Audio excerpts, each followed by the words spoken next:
파트 4. 사명자의 길을 가다.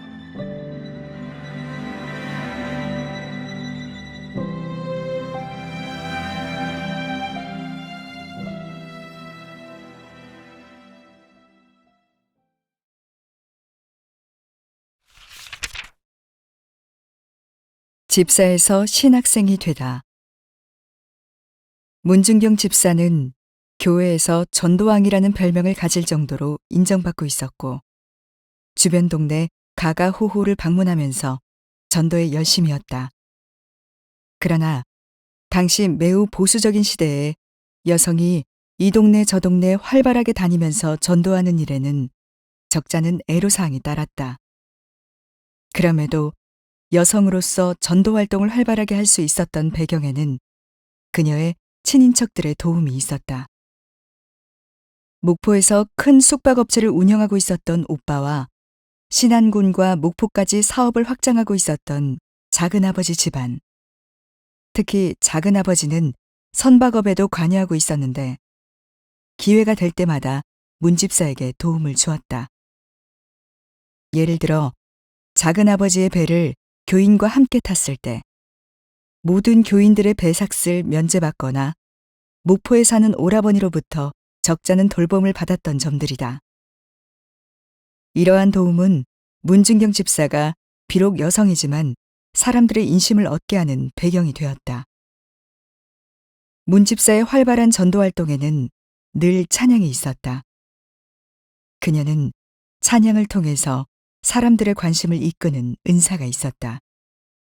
그녀는 사람들이 지나다닐 즈음에 적당한 자리를 골라서 노래를 부르기 시작했다.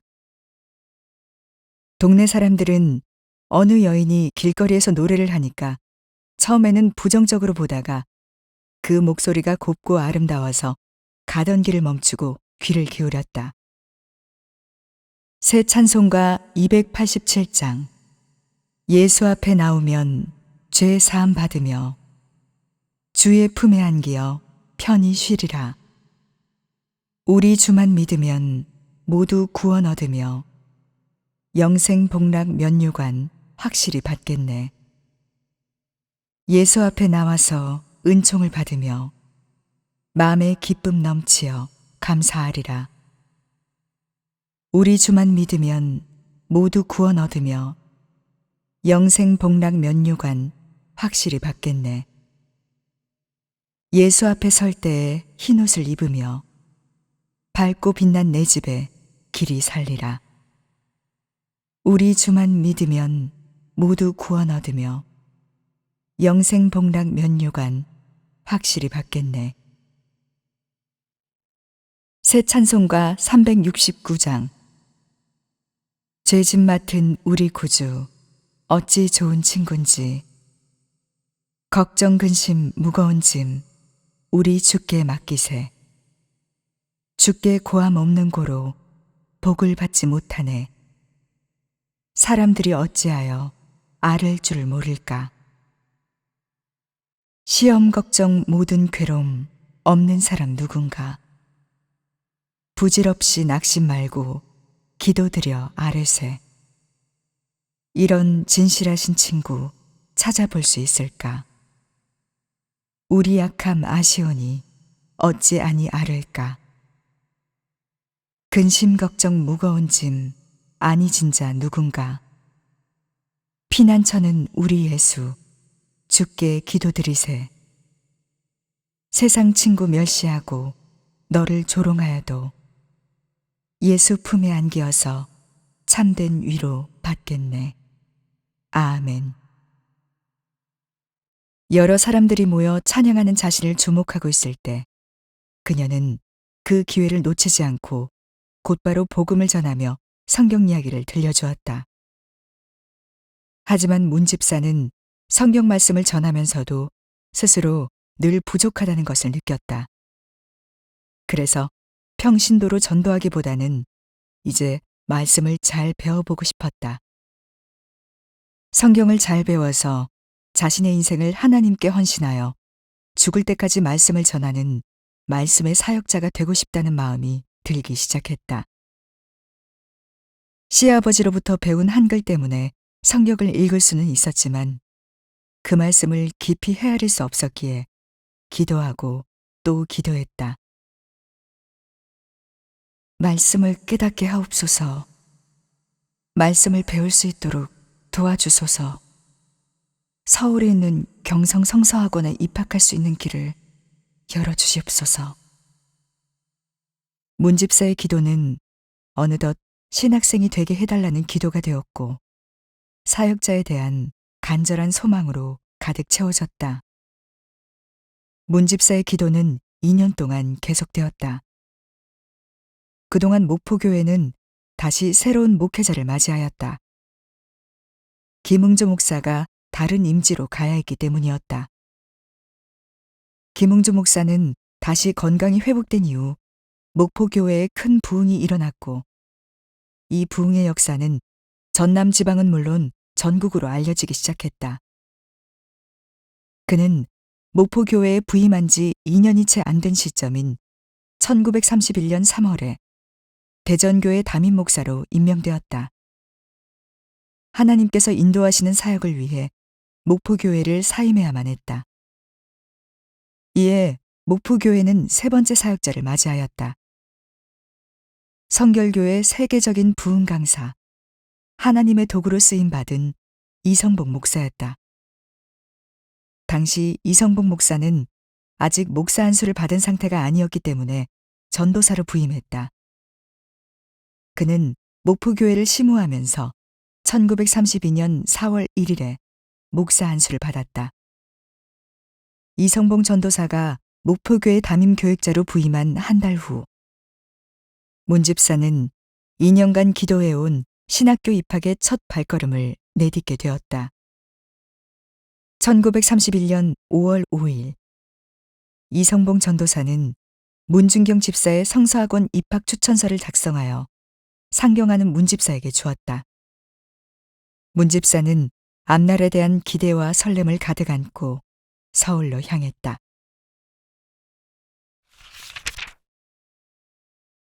정식 신학생이 아닌 청강생이 되다. 문준경 집사는 이성봉 전도사의 추천서를 가지고 서울 충정로 아현동에 위치한 경성 성서학원에 도착했다. 경성 성서학원 건물은 당시 서울에서 매우 높은 곳에 위치한 고층 건물이었기에 장안의 명물이었다. 이 신학교는 단독 건물로는 해방 전까지 가장 큰 건물이었다. 그 외관은 빨간 벽돌로 올려져 있었고 웅장하고 아담했다. 마당은 좁았지만 예배당과 건물의 모습은 좋아 보였다. 무엇보다 학생들의 밝은 미소와 경쾌한 웃음소리는 그녀가 평소에 생각했던 신학교 이상의 모습이었다. 앞으로 여기 있는 신학생들과 함께 성경을 배우고 예배를 드릴 생각을 하니 너무나도 마음이 설레었다. 그녀는 가져온 추천서를 꺼내어 들고 건물 안으로 들어가서 원장 이명직 목사의 방문을 두드렸다. 똑똑똑. 들어오세요. 이명직 목사의 나지막한 목소리가 들리자 문준경 집사는 조심스럽게 문을 열고 들어갔다. 안녕하십니까. 지는 이번에 입학 지원한 문준경 집사입니다. 어떻게 해서 성서학원에 지원하게 되었나요?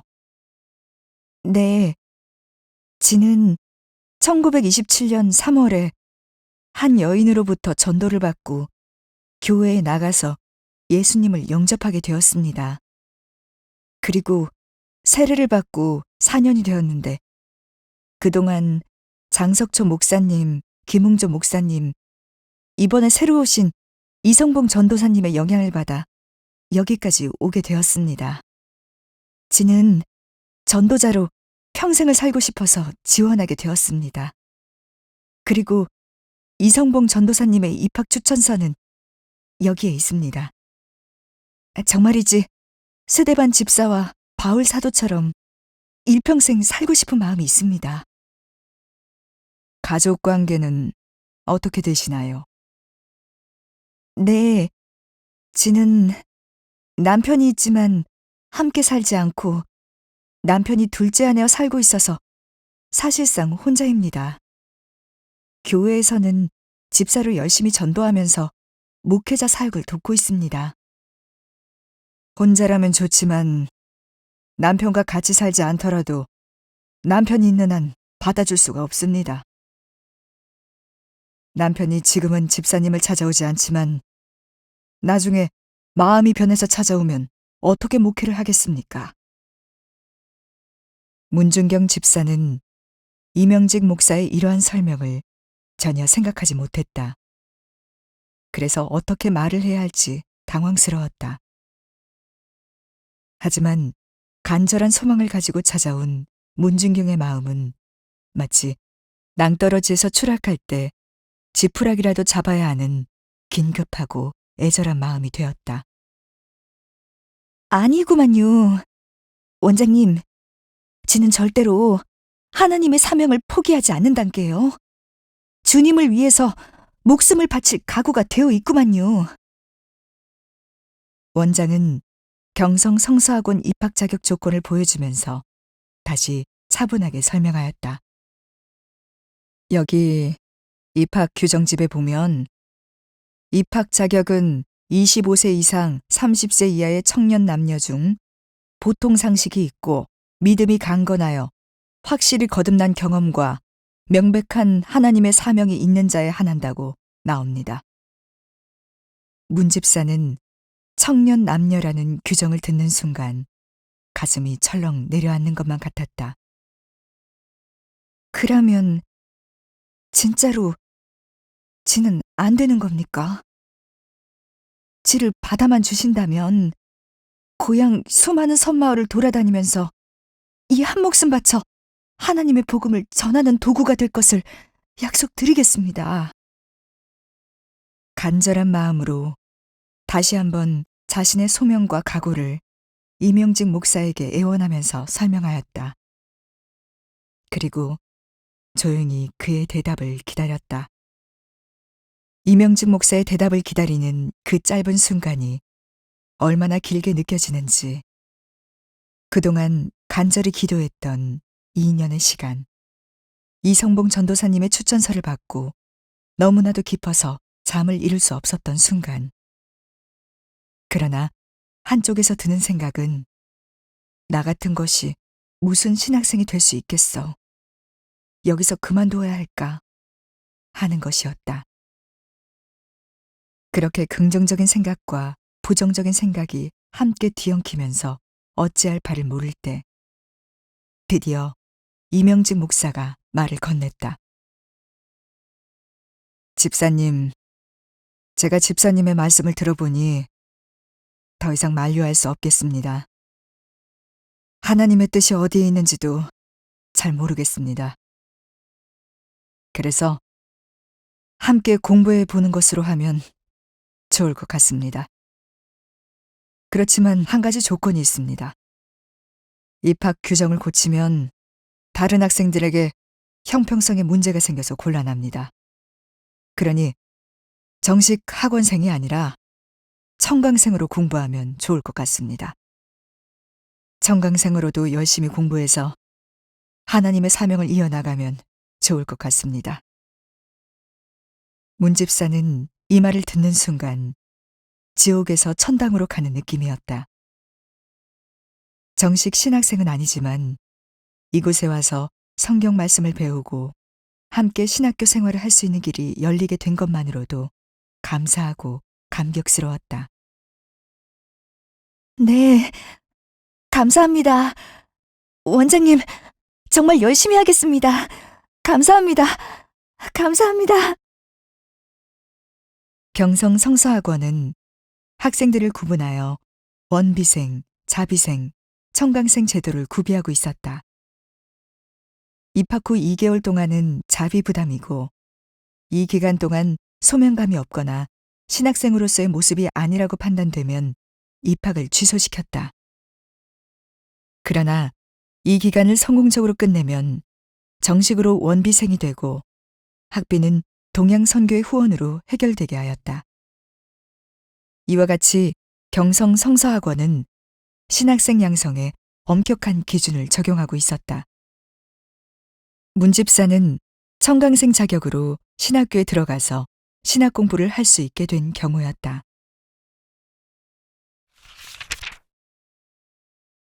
좌절된 이혼 사건.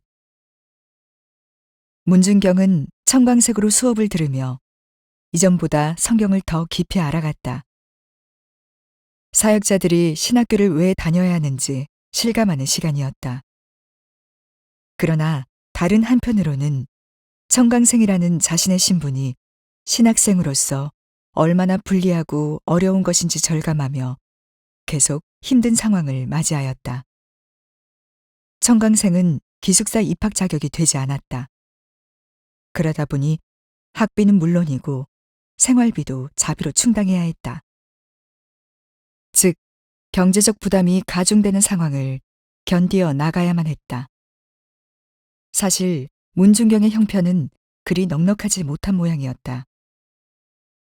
신학생 문준경은 곰곰이 생각하다가 자신이 정식 신학생이 되지 못하는 원인이 바로 남편이 있는 기혼자라는 이유임을 깨닫고 목포로 내려가서 이 문제를 확실하게 매듭짓고 돌아와야겠다고 생각했다.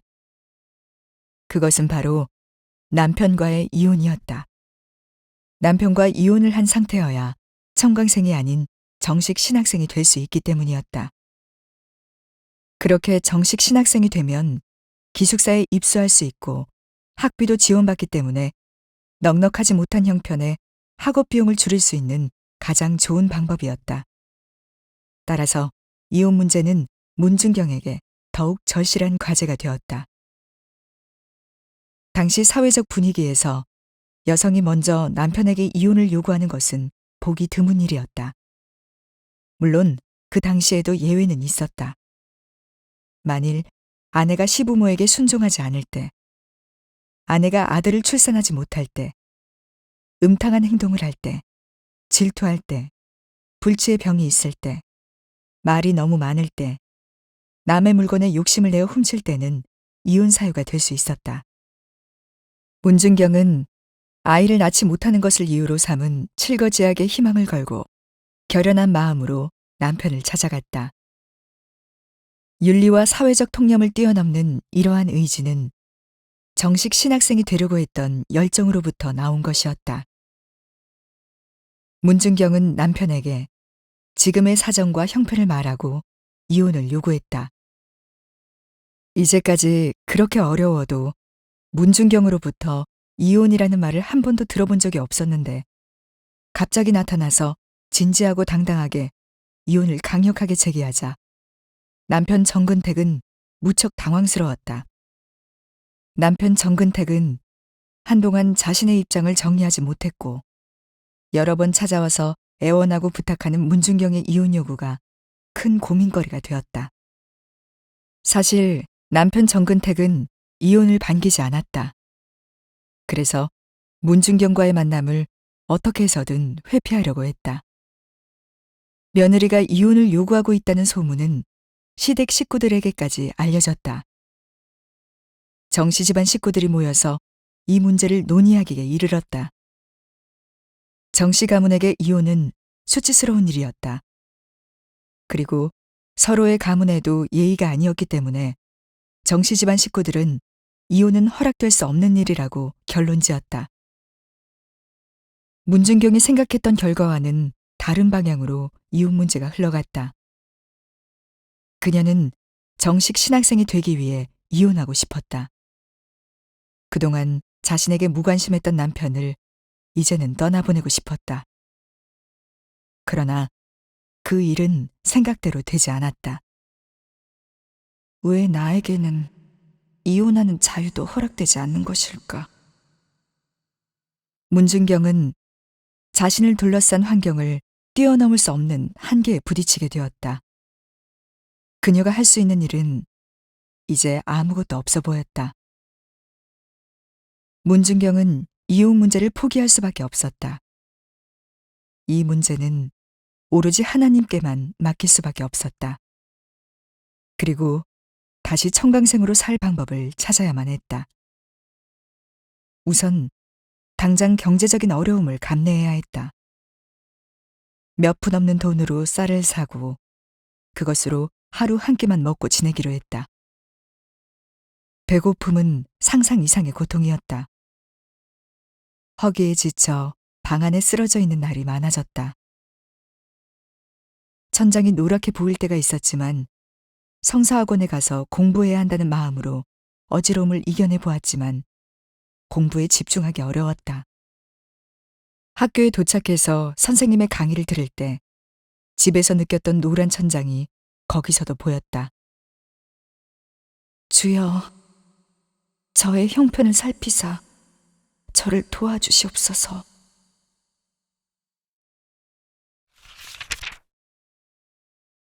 고통 가운데 새겨진 사명. 문준경은 속이 뒤틀리는 것 같이 아플 때가 한두 번이 아니었다. 기숙사 식당을 찾아가서 학생들이 먹다 남긴 누룽지와 숭늉을 얻어먹기로 했다. 그렇게라도 허기를 면해보려고 했지만 몇 번이나 마음을 고쳐먹고 부끄러움을 극복해야 했다.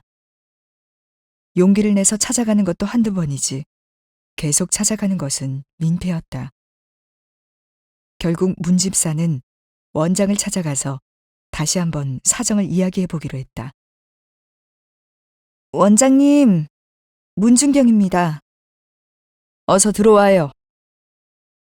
원장님, 지를 원입생으로 받아주시면 안 될까요? 그렇게만 해주신다면 참말로 아무도 찾지 않는 저 섬들을 돌아다니면서 불쌍한 영혼들을 전도하는데 최선을 다하겠구만요. 이렇게 공부하다가는 굶어 죽을 것 같고 끝까지 학업을 마칠 수 없을 것 같아서 불안한 마음이 든다니까요. 배고파서 공부에 집중하기도 어려울 때가 많으니 참말로 어찌할 바를 모르겠어라. 원장님, 참말로 어렵단 말이에요. 기숙사 생활을 하면서 공부하면 어느 정도 숙식이 해결된다니까 공부하는데 더 전력을 다할 수 있을 것 같습니다. 정말 염치불구하고 부탁드려서 죄송한디요. 원장님, 제발 제 사정을 고려해 주시면 고맙겠습니다. 문준경 집사의 사정을 알고 있는 이명직 원장은 안타까워했다. 문 집사님, 제가 그 사정을 다 알고 있습니다. 하지만 규칙이라는 것이 한 번 깨지면 다음에는 걷잡을 수 없지 않습니까? 잠시만 참고 공부하시면 더 좋은 해결책이 생길지도 모르니 이 문제를 놓고 함께 기도하면서 시간을 가져봅시다. 문준경은 원장으로부터 자신의 처지를 이해하고 공감한다는 말을 들었지만 당장 현실 속에서 큰 어려움이 해결될 수 없다는 대답에 다시 실망하였다. 그리고 이제 이 문제는 문준경을 슬프게 만들었다. 어려운 마음을 간신히 끄집어내어 자존심을 버리고 있는 그대로 원장에게 말했지만 당장 어떠한 도움도 받지 못했다. 문준경은 방을 나와 예배당으로 향했다. 그리고 예배당 강대상 앞에 털썩 주저앉았다. 그리고 오직 예수님께만 매달리며 하소연했다. 주님, 어떻게 이다지도 힘이 듭니까? 왜 저에게 이렇게 힘든 고통을 내리십니까? 지가 호의호식하며 공부하려고 하는 것이 아니지 않습니까? 다만 주님을 더 잘 따르고자 계속 공부를 하고 싶을 따름입니다. 주님, 제 배고픔을 해결해 주세요. 원생이 될 수 있도록 도와주세요. 제발 저를 도와주세요. 하루라도 빨리 이 상황을 모면할 수 있도록 도와주세요. 문 집사는 이렇게 눈물로 자신의 고통을 하나님께 쏟아내었다. 탄원의 기도를 드리며 한참을 눈물로 강대상을 적실 때 예배당 밖에서 어느 한 남학생의 찬송 소리가 문집사의 귀에 은은히 들리기 시작했다. 새 찬송가 544장. 울어도 울지 못하네. 눈물 많이 흘려도 겁을 없게 못하고 죄를 씻지 못하니 울어도 못하네. 십자가에 달려서 예수 고난 당했네. 나를 구원하실 이 예수밖에 없네. 힘써도 못하네. 말과 뜻과 행실이 깨끗하고 착해도 다시 나게 못하니 힘써도 못하네. 십자가에 달려서 예수 고난 당했네. 나를 구원하실 이 예수밖에 없네. 참아도 못하네. 할 수 없는 죄인이 흉한 죄에 빠져서 어찌하니 죽을까 참아도 못하네. 십자가에 달려서 예수 고난 당했네. 나를 구원하실 이 예수밖에 없네. 믿으면 되겠네. 주 예수만 믿어서 그 은혜를 힘입고 오직 주께 나가면 영원 삶을 얻네. 십자가에 달려서 예수 고난 당했네. 나를 구원하실 이 예수밖에 없네. 은은하게 들려오는 찬송의 가사는 문준경의 마음을 파고들었다. 문준경은 하소연하고 원망하고 있는 자신의 모습을 돌아보게 되었다. 꿈인지 생시인지 십자가에 못 박혀 피 흘리고 고통스러워하시는 예수님의 형상이 뚜렷하게 보였다. 애절한 눈빛으로 자신을 쳐다보시는 예수님의 얼굴에 문집사는 회개하기 시작했다. 주여, 이 죄인을 용서하여 주시옵소서. 주님은 처참한 모습으로 십자가에 매달려 참을 수 없는 고통 가운데 계신데 이 죄인이 배고픈 고통 하나 이겨내지 못하고 불평과 한숨 속에 있었나이다. 주님의 일을 하겠다고 작정해 놓고도 작은 고통 하나 참아내지 못하고 괴로워했나이다. 주여, 이 죄인을 용서하여 주시옵소서. 저의 나약한 마음을 믿음으로 강하게 하시고 어떠한 시련과 어려움도 이길 수 있는 강한 믿음을 주옵소서. 주님께서 부탁하신 수많은 영혼들에게 복음을 전하게 하시고 하나님의 사명을 온전히 감당하게 하옵소서. 고통과 탄식 가운데 흘러내린 눈물의 기도는 주님의 십자가의 고통을 바라보면서 회개의 눈물로 바뀌게 되었다. 그리고 문준경의 기도에는 원망이 사라지고 믿음의 결단이 이어졌다. 눈물과 콧물로 뒤범벅이 된 채 시간이 얼마나 지났는지 알 수 없었다. 다시 한번 지난 세월의 아픔과 시련이 지나갔지만 이것이 모두 나를 향한 하나님의 계획이시고 사명자로 부르시어 그 사명을 감당하게 한 것이었음이 뼛속 깊이 아로새겨졌다. 그렇습니다, 주님. 저는 당신의 것입니다. 저를 사용하여 주시옵소서.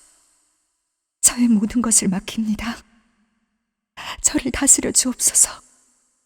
감사합니다. 주님, 감사합니다.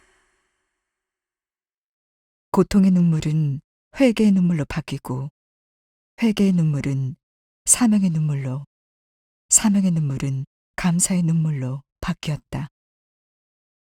흐르는 눈물 속에서 문준경 집사는 이전에 느낄 수 없었던 참 평안을 누렸다. 분명 이전과는 다른 평안이 문준경 주변에 가득했다.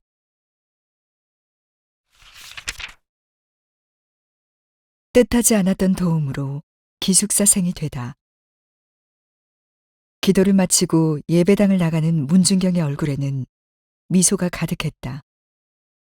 밖으로 나가자 햇살이 반겨주었다.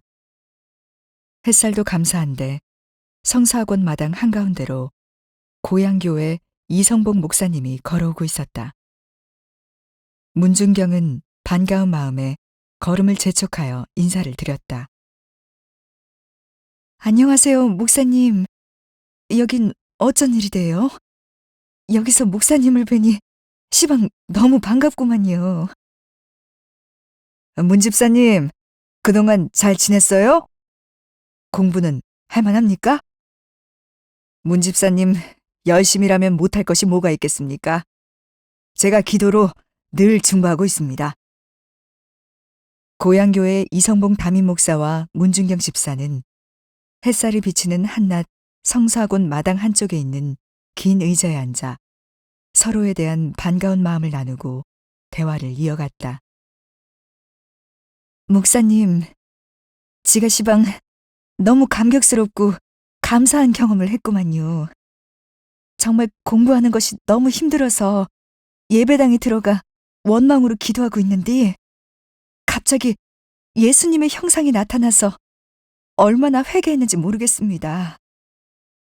주님의 십자가의 고통이 얼마나 큰지, 고통은 아무것도 아닌 것을 확실히 알게 해주셨구만요.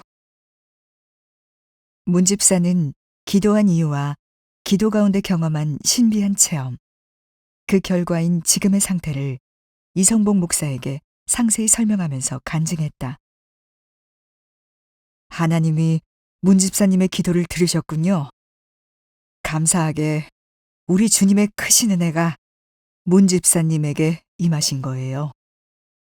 그런데 문 집사님이 그런 기도를 드릴 정도로 공부하는 환경이 어려우셨어요? 저에게 말씀했어야죠. 이성복 목사는 문 집사의 그동안의 청강생 생활을 듣고자 했다. 그러나 문 집사는 지금은 아무렇지도 않다면서 이야기하지 않았다. 주님 앞에서 철없던 자신의 불신앙을 계속 이야기하는 것 같아서 부끄러웠기 때문이었다. 이성복 목사는 머뭇거리는 문 집사를 보면서 잠시만 기다리라고 하였다. 그리고 곧장 성서학원 건물로 들어가 원장실로 발길을 향했다. 원장님 계십니까? 아유, 이 목사님, 이곳에는 어쩐 일입니까? 이명직 목사는 이성복 목사를 반갑게 맞이해 주었다. 원장님은 그동안 잘 계셨습니까? 네, 별일 없이 주님의 은혜로 잘 지내고 있습니다. 그런데 어인일로 이렇게... 원장님, 우리 교회 집사님 잘 아시죠? 문준경 집사님이 여기서 공부를 잘하고 있는지 서울에 온 김에 알아보기 위해 방문했습니다. 실은 제가 성서학원에 들어오려고 할 때 방금 문 집사님을 만났습니다. 근데 문 집사님이 무슨 사정이라도 있는 것 같은데 자세한 이야기는 말하지 않습니다. 무슨 일이 있었습니까? 사실은 그 집사님이 어려운 생활을 하시는가 봅니다. 아까 저에게 찾아와서 기숙사에 들어가게 해달라고 애원까지 했습니다. 사정이 매우 딱하지만 그 집사님은 남편이 있어서 규칙상 원입생으로 받아들일 수가 없습니다. 저에게도 고민거리가 되었는데 정말 안타깝기가 그지없습니다. 그래서 이 상황을 어떻게 해야 하나 저도 기도하고 있었습니다. 이성복 목사는 이명직 목사를 똑바로 바라보면서 확신 있는 눈빛으로 말하였다. 원장님, 그러면 제 부탁 하나 들어주시겠습니까? 예? 무슨 부탁일까요? 원장님, 제가 책임지겠습니다. 그러니 우리 문 집사를 원입생으로 받아주십시오. 문 집사의 남편은 죽어도 문 집사를 찾지 않은 사람입니다. 제가 그 사정을 잘 알고 있죠. 원장님, 규칙에는 예외도 있지 않겠습니까? 더욱이 우리 하나님이 쓰시려고 세운 훌륭한 집사님의 앞길을 규칙 때문에 막을 수 있겠습니까? 이 원장은 이성복 목사의 말에 고개를 끄덕였다. 이명직 원장은 규칙에 발목이 잡혀서 이러지도 저러지도 못하여 결정을 미루고 있었는데 이성복 목사의 말을 통해 막힌 것이 확 뚫리는 것 같았다. 원장실을 나온 이성복 목사는 문준경 집사에게 다가가 그녀가 사명의 길을 계속 걸어나갈 수 있도록 독려해 주었다. 문 집사는 말하지 않아도 이성복 목사님의 마음을 느낄 수 있었다. 그렇게 해서 그녀가 기도한 문제가 그날 이루어지게 되었다. 그녀는 이제 기숙사에 들어가서 생활할 수 있었고 원입생으로 새로운 신학생 생활을 하게 되었다. 놀라운 하나님의 은혜였다. 이렇게 하나님은 사명자의 마음을 다시 강하게 만드시고 모든 어려운 환경도 바꾸어 주시며 살아계신 하나님을 더욱 신뢰하여 사명자의 길을 갈 수 있도록 계속 훈련하고 계셨다.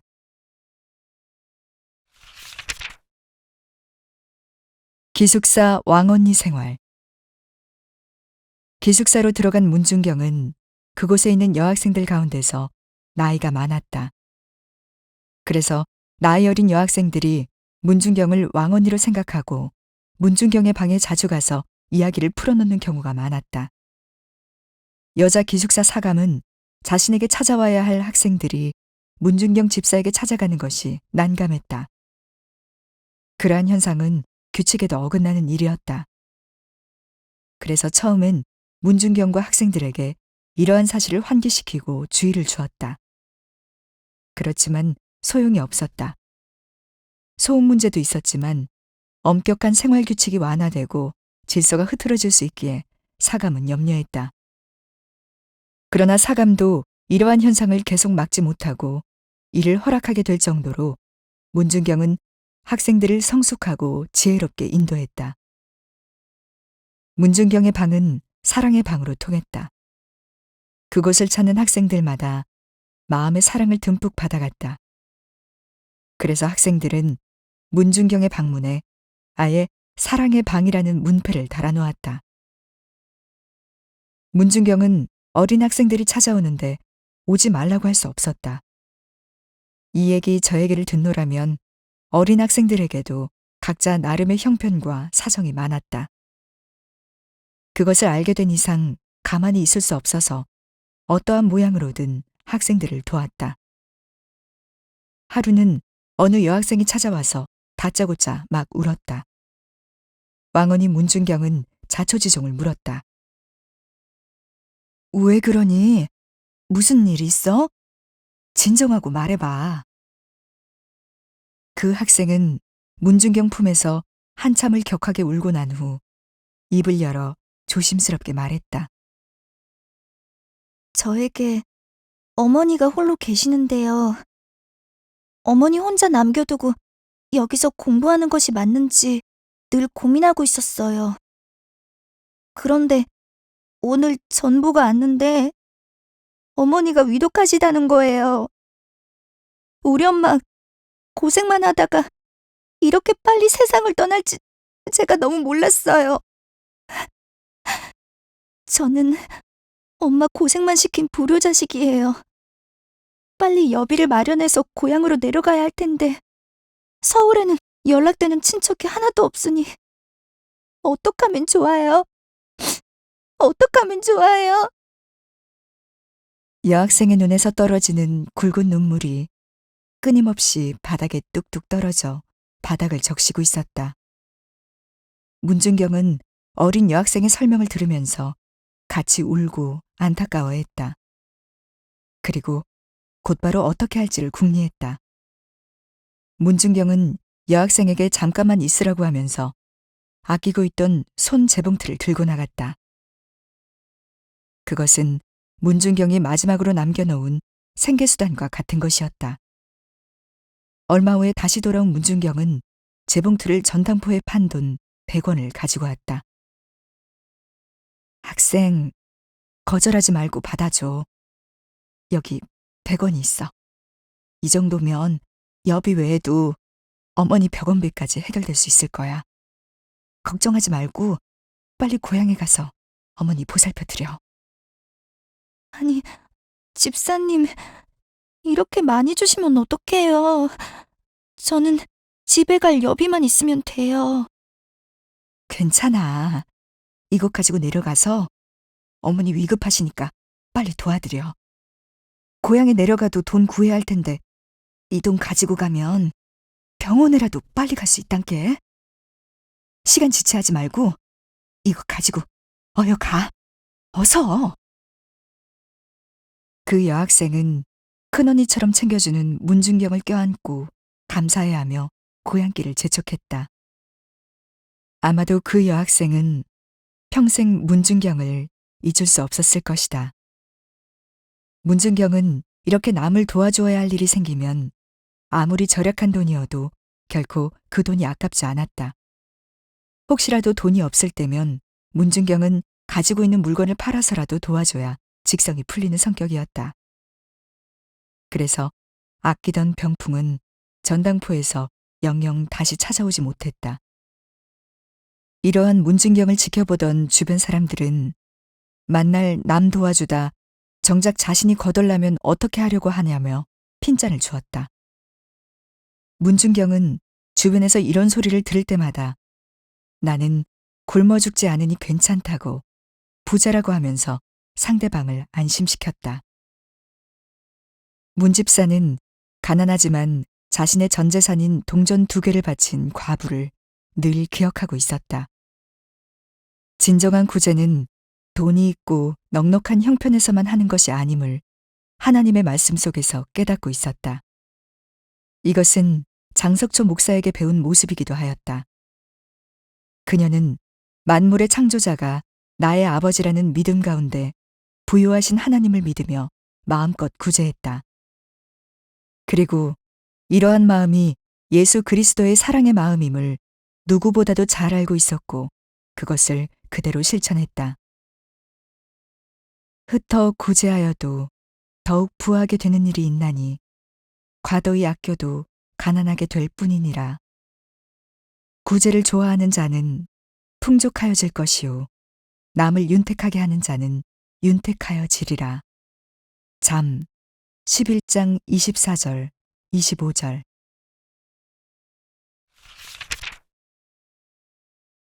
문준경의 멘토 이성복 목사.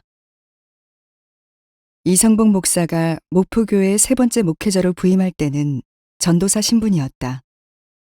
그는 목포교회에서 심우하면서 곧 목사 안수를 받게 되었다. 그가 담임 목회자로 처음 부임한 날은 1931년 3월 25일이었고 한 달이 넘어가던 5월에 문준경 집사가 신학교 청강생으로 입학하게 되었다. 이성복 목사는 1900년 7월 4일 평남 강동군 간리에서 태어난 이북 출신이었다. 그는 장남으로서 6세 되던 해에 어머니 김진실 씨의 신앙생활이 시작되면서 기독교 신앙을 접하게 되었다. 이성봉의 청소년 시절은 그야말로 질풍노도의 시기였다. 가정 형편상 소학교는 간신히 마칠 수 있었으나 중학교에는 진급할 수 없었기 때문이었다. 어린 그에게 상급학교 진급이 좌절된 상황은 너무나도 큰 상처였다. 그래서 그는 삶을 비관하면서 자살을 결심하기도 했다. 면학의 꿈이 사라진 소망 없는 삶은 그저 하루하루 돈벌이에 연연하면서 생계를 이어나가는 삶이었다. 그가 생계를 위해 했던 일은 마부 생활이었다. 그는 그 일을 하면서 담배와 술에 빠지고 화투, 주전, 노름도 하였다. 교회에도 출석하는 정도로만 나가면서 세상에 빠져 있었다. 어머니는 그런 자식을 보며 신앙적으로 권고하고 혼내기도 했지만 이미 다 커버린 자식을 어떻게 하지 못했다. 그래서 그저 하나님께 아들이 돌아오기만을 날마다 기도하였다. 그러던 어느 날 이성봉은 교회 예배를 드리지 않고 친구들과 남의 집 과수원 과일을 훔치다가 다리에 통증을 느끼기 시작하였다. 이 통증은 가라앉지 않고 골막염이라는 진단이 내려져 다리를 잘라야 할 상황까지 맞이했다. 열과 통증으로 먹지도 못하는 그에게 죽음의 어두움이 덮이고 있었다. 이성봉은 죽음 앞에서 비로소 인생의 허무함을 알게 되었다. 그리고 자신이 죄인인 것을 하나님 앞에서 깨닫기 시작했다. 결국 이성봉은 하나님 앞에서 지은 모든 죄를 회개하게 되었다. 하나님의 전적인 간섭하심이었다. 하나님의 은혜를 깊이 체험한 후 이성봉은 1925년 25세의 나이로 경성 성서학원에 들어가게 되었다. 중학교도 나오지 못했지만 당시 경성 성서학원은 초천제 입학이었기 때문에 감리사의 추천을 받아서 간 것이었다. 신학교에서 이성봉은 회개에 합당한 열매를 아직 맺지 못하고 있다고 생각하여 부흥회를 할 때마다 어릴 때부터 지은 모든 죄를 기억해내서 회개하곤 했다. 신학생일 때 그는 주일학교 학생들을 대상으로 한 부흥회에 자주 쓰임받게 되었다. 청량리 교회 주일학교에서 섬기고 여름방학에는 성경학교를 열어서 어린이 신앙 성장에 앞장섰다. 그리고 1928년에 경성 성서학원을 졸업하게 되었다. 졸업 후 그는 바로 수원의 교회를 개척하도록 파송받았다. 그 시기에 이성봉 전도사는 하나님의 신비한 역사를 목회 현장에서 많이 체험했다. 그 중에서도 무당이 예수 믿고 회개하여 모든 우상 물건을 불태운 사건은 유명한 일화다. 그 무당은 신자 강정식 씨의 건너편 방에 있었고 그곳에 찾아오는 사람들에게 점을 쳐주고 있었다. 하루는 이성봉 전도사가 강정식 씨 집에서 예배를 드리는데 그 무당이 설교를 듣고 방에서 눈물을 흘리며 회개하는 일이 벌어졌다. 그 무당은 옆방에서 예배를 인도하고 있는 이성봉 전도사에게 찾아와 예수를 믿겠다고 하면서 기도를 받았다. 7개월 동안 아팠던 자신의 몸이 기도를 받은 다음 날 깨끗하게 나아서 주일에는 예배당에 나와 예배를 드리게 되었다. 신자가 된 그 사람은 이전의 우상 제물과 기물들을 동네 사람들이 보는 앞에서 다 불에 태우고 동네 사람들로 하여금 살아계신 하나님을 알게 하였다. 이성봉 전도사가 수원 사역을 마치고 목포교회로 오게 된 것은 김응조 목사가 대전 감리사로 가게 되어 목포교회에 후임자가 필요했기 때문이었다. 그로 인해 이성봉 전도사는 교단으로부터 파송을 받아 1931년 3월 25일에 목포교회로 부임하게 되었다.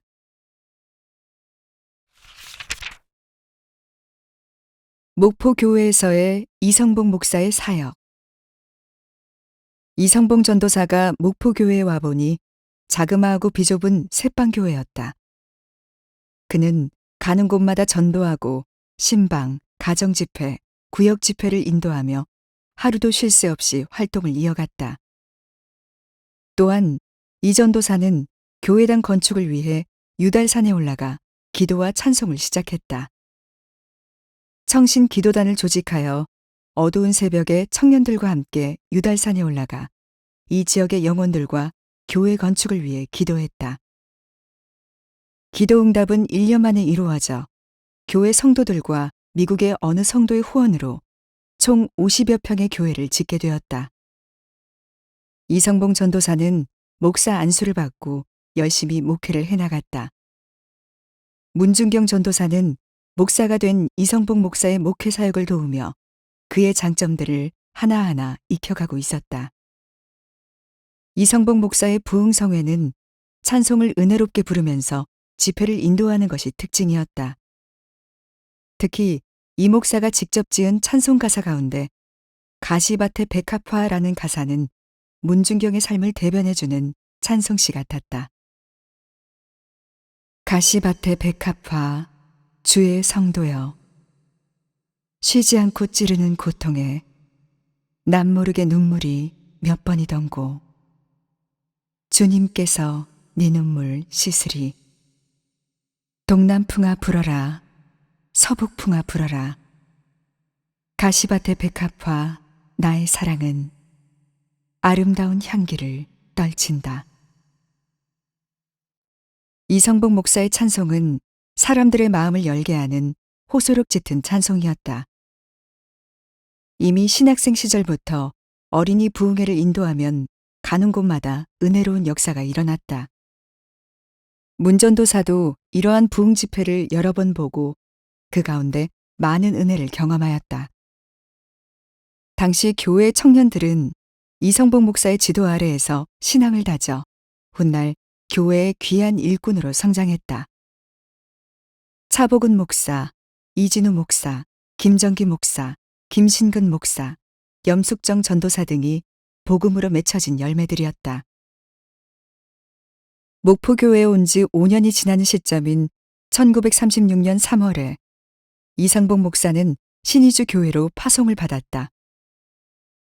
이성복 목사는 그곳에서 당시 성결교회에서 가장 큰 성전을 짓고 교회의 부흥을 이어나갔다. 이 목사는 신의주의 새로 건축된 큰 교회에서 평생 목회하며 지낼 수 있었지만 힘든 전국 부흥사의 길을 택했다. 그리고 그 사역이 얼마나 영광된 일인지에 대해 1938년 기관지 활천에서 다음과 같이 소감을 밝혔다. 근본의 귀중한 사명은 발서 만세전에 예정하신 주님 계획이요 4년 전에 보이신 이상의 감동이 오늘의 사실 성취되어 올 때 일희일비의 정을 금하기 아렵습니다.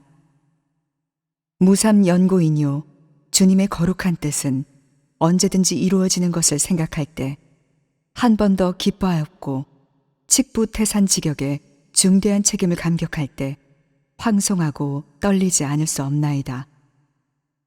나는 벌에요 사람이 아니며 지랭이요 띠끌 같은 미말의 자체를 돌아볼 때 이 사명의 말씀이 참으로 어려워 마디안 광야의 모세가 내게 거울이 되옵니다.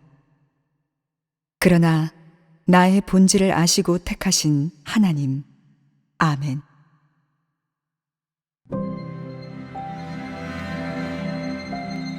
여기서 언급한 4년 전은 목포교회에서 사역할 때 보여주신 이상일 것이다. 그는 유달산에서 기도할 때 바위가 깨지는 경험을 했다고 한다. 목포교회를 섬기면서 하나님의 원대한 계획과 이상을 깨닫게 된 이성복 목사는 훗날 한국의 부흥사로 큰 영향력을 끼쳤다. 이런 분과의 만남은 사역자 문준경, 그녀를 향한 하나님의 예비하심이었다. 말로 못하면 죽음으로라는 이성복 목사의 신앙 각오는 목포교회에서 문준경 전도사에게 전달되고도 남았을 것이다.